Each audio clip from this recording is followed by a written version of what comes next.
Hey everyone, it's Matt and Tyler again. On our Meet the Experts this week, we will be discussing the importance of protein. So anyone watching this, make sure you like it, share it, comment below. The first thing we want you to comment on is your favorite protein. Your favorite source of protein, your favorite thing, or even your favorite protein powder, anything like that. Alrighty. So to begin with Tyler, one of the things we want to talk with is, what actually is protein?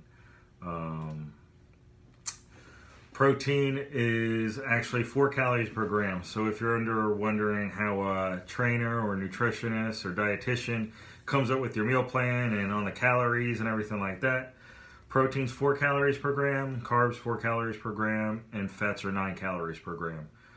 Proteins are made up of amino acids. There are 22 amino acids that break down into 2 categories. Non-essential, meaning your body can't make them, and essential, which means the body, non-essential means your body can make them. Essential means that your body cannot make them, and you need to get them through eating your food. So that's why it's important to get a variety of protein sources that have a lot of different makeup on it, and that kind of stuff with it. So protein makes up about 20% of your body weight and is a primary component of your muscles, your hair, your nails, your skin, your eyes, your internal organs, especially your heart and your brain. For your immune system to work properly, it requires protein for the formation of antibodies that help fight infections. Proteins also help manufacture hormones, antibodies, and enzymes to revert the proper acid and alkalinity pH balance in the body. Yeah, to break it down, basically, I look at protein's kind of like a building block of muscle. Is a good way to look at it, in my opinion.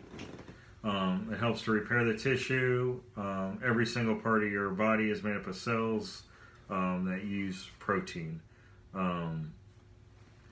Now, with protein and why you should consume a lean protein with every meal is that protein helps you lose weight in 2 basic ways. One, the thermogenic effect of the food. So thermo, which means heat, and genic means creating. Thermogenic food creates heat in your body, means you burn more calories. So when you create heat after eating food, you will ultimately burn more calories and have fewer available calories to be stored as fat, meaning that you can build more lean muscle. So out of carbs, fats, and proteins have the highest thermogenic effect.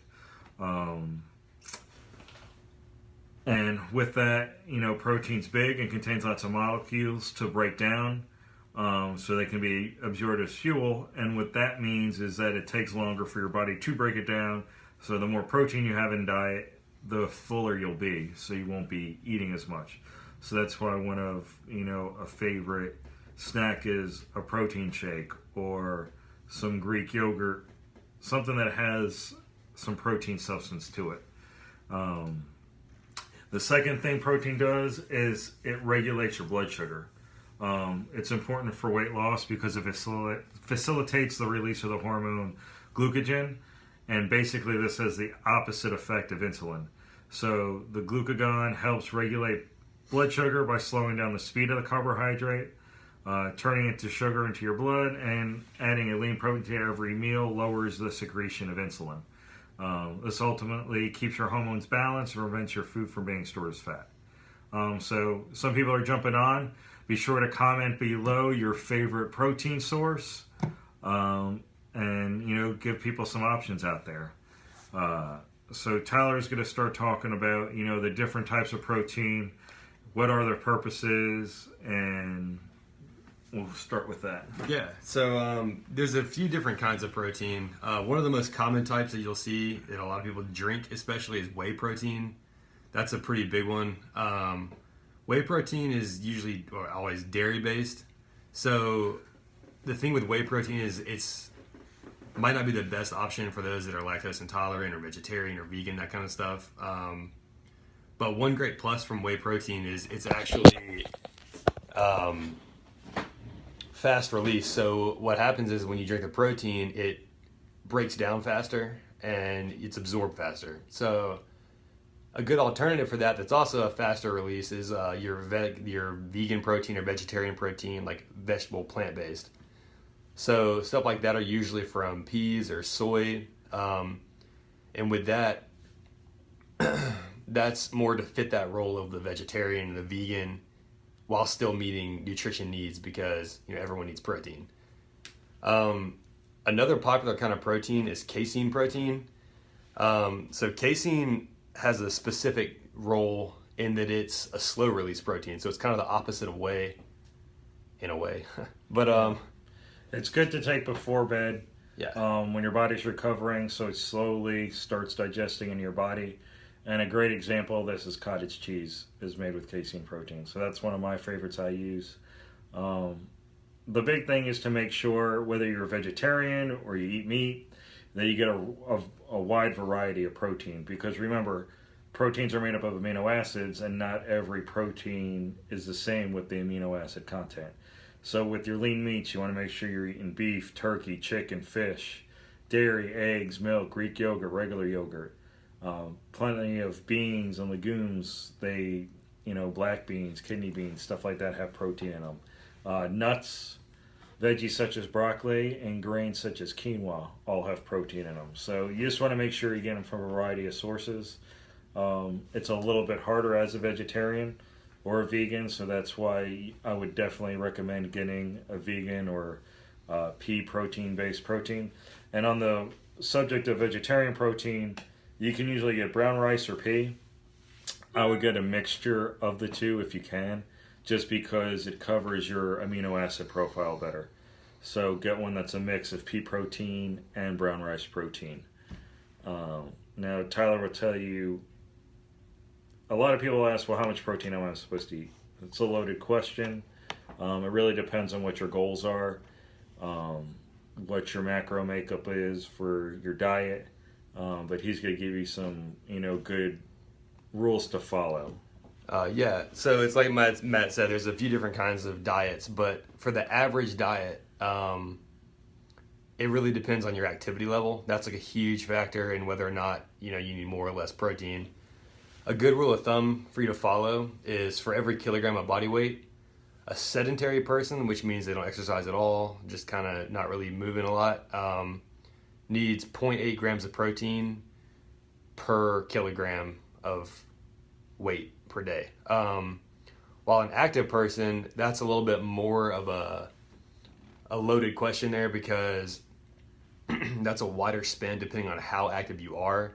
If you're kind of active, 1.2 grams of protein per kilogram a day. And then if you're very active, 2 grams of protein per kilogram. So I'm at 188 pounds right now. So if I convert that to kilograms, I get 85.2 kilograms, which I multiply 188 times 0.453, which is the conversion rate to get from pounds to kilograms, which means I need about 170 grams of protein per day.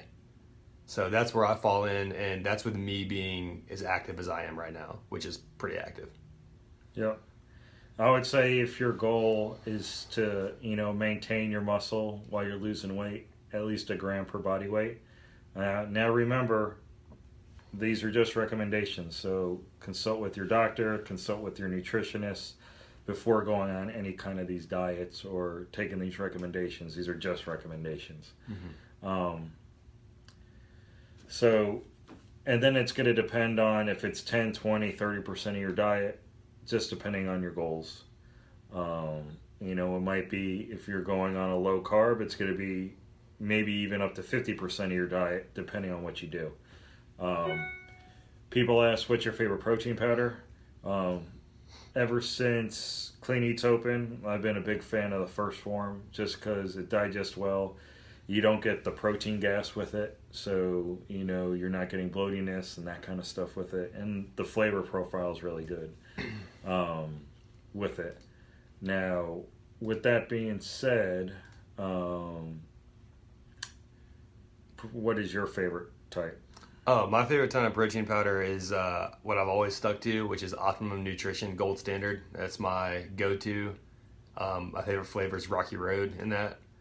I find that it's just a good a good protein that, like you said, doesn't give you the protein gas, and it's just a very straight and narrow protein. So what I'm putting below are links to a few more videos if you want to check out. One, I met with registered dietitian Caroline Klutz, and we talked about why protein is important to your diet. So it dives into a little bit more. You can follow that. Sorry about that. And then the other one is I did a video with Steve from Rock Hill Nutrition, and he kind of talks about, are all proteins the same? So that's good because he talks about, the quality of protein. Not all proteins are created the same when you're talking about whey protein, casein protein, vegetarian protein. So those are just some videos for you to check out.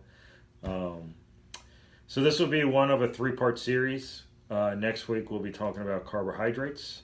And then the week after that we'll be talking about fats. So both of those kind of get a bad name with people that are trying to lose weight, but they're both very important, and we'll go over that over the next 2 weeks. We'll also be going live again at 5 p.m. with the guy who's watching us on camera right now, Joey. Right before his one-on-one session tonight at 5, we'll be going live, kind of just talk about his story since being here with Body by Brady. He's lost over 35 pounds. He's gotten off all his medication. He's down 10 pant sizes. So he's seen a lot of changes, but he also puts in the work. So, we'll be talking with Joey a little bit later tonight at 5 p.m. So be sure to check that out if you haven't already. If you have any questions, comment below. If you're watching this later, go ahead and comment below with, your favorite source of protein or your favorite protein powder. And then like and share this with any friends you feel would benefit from learning more about this. Thanks for your time, and we'll talk to you guys later. See you guys. Bye.